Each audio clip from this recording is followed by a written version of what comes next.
you want an example of how patriarchy, toxic masculinity, and medical misogyny did no one any favors, look no further than the history of sildenafil. Sildenafil dilates blood vessels, among other things, and it was originally pioneered as a treatment for heart disease and angina. But in early tests, they realized that actually sildenafil really relieved period cramps and menstrual pain. And it also could give you an erection for up to 4 hours. So the pharmaceutical execs had a decision to make.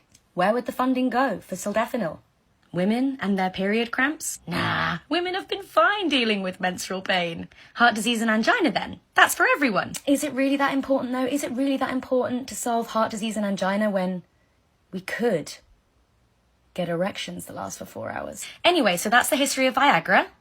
I love how these Uber winners tug and pull at anything they can get their hands on to try and spin things in an effort to create the patriarchy flying spaghetti monster. Oh, Queen, the sad thing is, it only took 5 minutes of search engine power to get the actual study she is talking about, and it's sildenafil, not sildenafil. There, Queen. Links in the description. Although in 1989 the drug was created to treat high blood pressure and angina, during the early trial, researchers found it was more effective at treating ED than it was at treating angina. The study this Queen is referring to didn't happen until 2013, and the study used sildenafil and placebos mixed together to see if it relieved menstrual pain. In the end, the study found both the active drug and the placebo both relieve pain. That plus the fact the studies could not meet the sample size to continue the funding, that just led to, inevitably, they were unable to get more funding. Funny how these womanists leave out such key details, almost like their claims and complaints are based on unstable crap. But keep going there, Colleen. Try your best to make medicine look like it's all about the patriarchy. Even though breast cancer research received more nonprofit funding in 2019 than leukemia, childhood cancers, liver cancer, and cervical cancer all combined together. Damn! Before we move on, I want to bring attention to the fact that 79% of my viewers are not subscribed to my channel. Come on, fam. You've seen my logo on other channels, and you're already here. Please hit that subscribe button and support the channel. It really helps out. Moving on. Who's gonna tell the that I would actually rather stay home and cook and clean than go and be a corporate baddie? It's literally just being able to make the choice to do that. We love that for you. We just don't love that for everyone. That's not true. You guys don't want women to stay at home. No, we just don't want women to be forced to stay at home work and stay at home momming. That's very legitimate work, and it's actually still very undervalued, and it's unpaid labor. It's literally just about having a choice, because in the past, historically, don't know if you know this or not, we didn't used to have a choice, so it's literally the entire point. But a lot of you shame like stay-at-home moms and people who want to be more domestic. I mean, you're not wrong. Is an ideology, and it's often practiced pretty imperfectly, but it interests me why you're more mad about the imperfect practice of than you are, systemic misogyny and living under a patriarchy that harms pretty much everyone regardless of their gender identity. Well, I still don't agree with feminism. The most irritating part about being a feminist is that you still benefit from all of the strides that have made over the years, and I really wish that I could revoke some of your rights, but it's making me question things morally and ethically, so I'm just going to leave this conversation. Yeah, womanists are all about choice. As long as women make the choices womanists want made. If any woman dares say she wants to be a trad wife, you get the long drawn out spiel of how internal misogyny and how the flying spaghetti patriarchy monster is holding the XX chromosome queen down with all the constitutional rights anyone born with a taco in the US automatically gets. I mean, if the war draft has a birth privilege that lets you off the hook for when stuff hits the fan. Come on now, dog.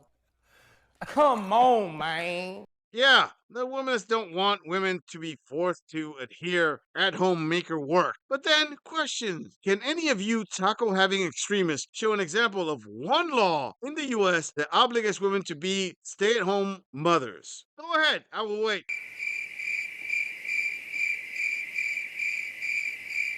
I thought so. The level of BS that these extremists pile is higher than you will witness on a dairy farm. And the reason so many trad wives aren't more in tune with you extremists is because so many of you rug bunchers attack them for not agreeing with your views. Also, if women benefited so much from the womanists speaking on their behalf, then why do so many more women demand traditional treatment over the new age indoctrination of women? Damn, skip me.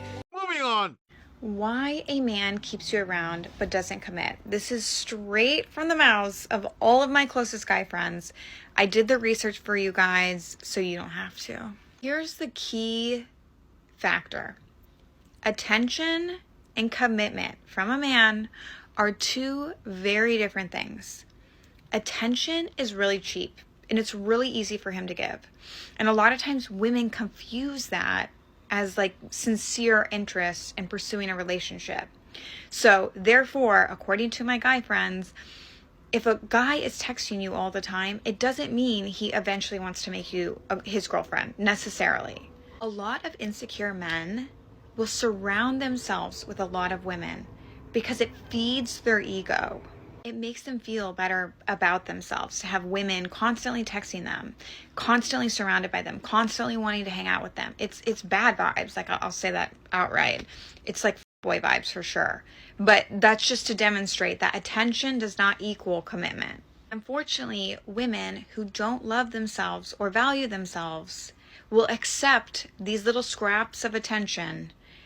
And then it almost like feeds the ego monster in these men because they're like, I don't have to do anything more. Like, this is enough. I text her at 3 a.m. and she comes over. Like, why would I take her out on a date? Dan Queen, you had a good start, and I was ready to give you so much credit up to the point where you said insecure men will surround themselves with a lot of women. That right there is woman speak 101 for her own insecurities being projected onto others. A man who surrounds himself with an abundance of tacos he can dig into and fill with his own homemade sour cream is the exact opposite of insecure.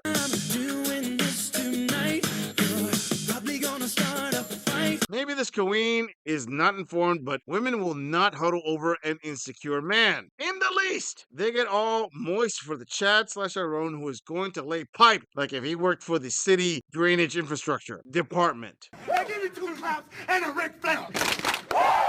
And to answer why these women accept these attitudes from all these so-called minimalist men is actually quite simple. It's because those Chads/Tyrone are laying down not just the attitude women are attracted to, but they are laying down that high quality meat women crave. Fam, I promise you that these queens will not just admit that it's not that hard for them to get D, but they will also complain that getting top quality D makes their eyes roll back into their sockets because it's rare. And when they do find it, they will put up with a lot to keep getting that high-end deli meats treatment. And I need to be spanked now! Unfortunately, that's the way these men's brains work.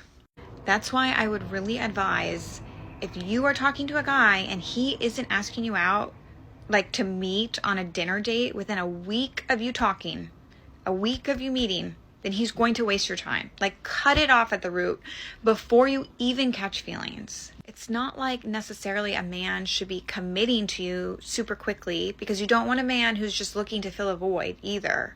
But you should look at the way that he is acting in his life because it's going to tell you if he's a respectable man. Like, is he taking you to dinner? Is he telling you he's not looking for something serious? Is he drinking and partying excessively? Like, that's not a guy who's likely looking for a serious commitment. The only way to get off this merry-go-round with these boys is to say stop. That is the only way. You have to take a step back. If a guy isn't looking for a commitment, I think unfortunately, like, the narrative that women have been brought up with is like, if you were pretty enough, if you were smart enough, if you were this enough, then he would commit to you. But you have to just nix that thought in your head because it's not true. A boy is not looking for a commitment with anyone.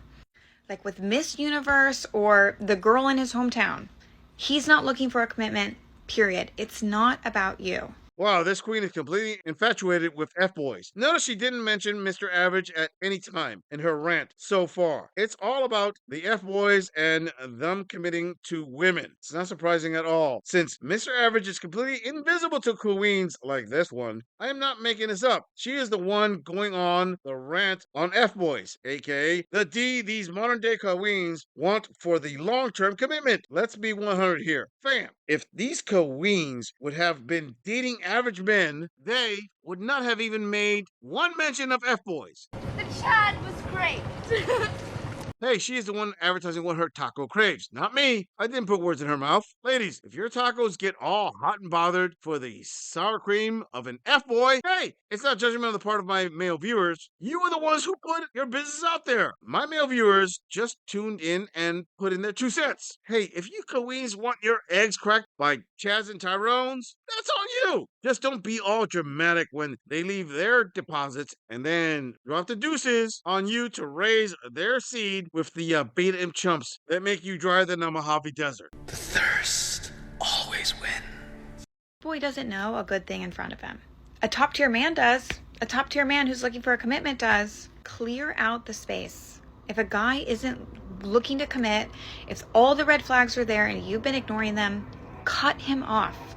Because I'm telling you, you think in your head, you spend enough time together, he'll get attached, da-da-da-da-da. It's not going to happen.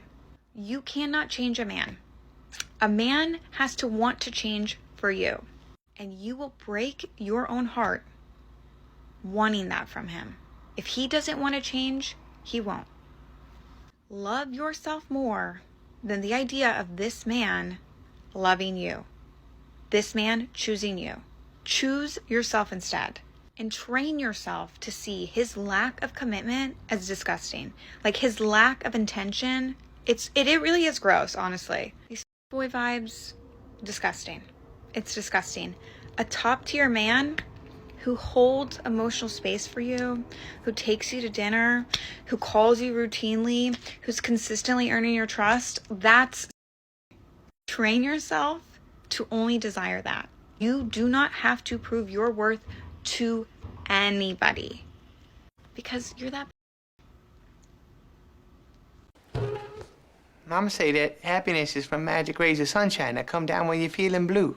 An F-boy doesn't know what's in front of him, but a top-tier man does. Sweetheart, let me give you some game. If you mess with F-boys, a top-tier man knows this, and he isn't going to put you any higher than the F-boys did. You're not as high on the SMV as you think. Both of them will use you for fun. The funny thing about this is the message is basically going out to the women who warm up the F-boys bed. Okay, let me get this straight. You ignore the average guys out there. You get stretched open by the thunderschlong of all the F-boys. You get all wet for them, and then you get all butthurt when those players don't commit. Damn there, Queen. You want your cake and eat it too. It doesn't work that way. Men aren't going to change for you, especially when you give it up for the players. Be all 100 with yourself. You modern queens created the modern dating market, and you are all upset because the top 20% of men are busting you all open and leaving you to search for a thirsty simp. A top-tier man is not going to treat Chad/Tyrone's sloppy seconds like a woman who is a virgin. You queens slobbered on Community D. Well, now your SMB has taken a hit. Fatality. Flawless victory. I'm just saying, if you enjoy this audit, click on the video in the end screen for more content. If you would like to support the channel, please follow the link in the description to donate to our beer fund, or like, subscribe, and share this video on other social media platforms. If you agree or disagree with anything about this audit, please let us know in the comments. I'm going to leave this audit right here. I'll see all of you in the next episode.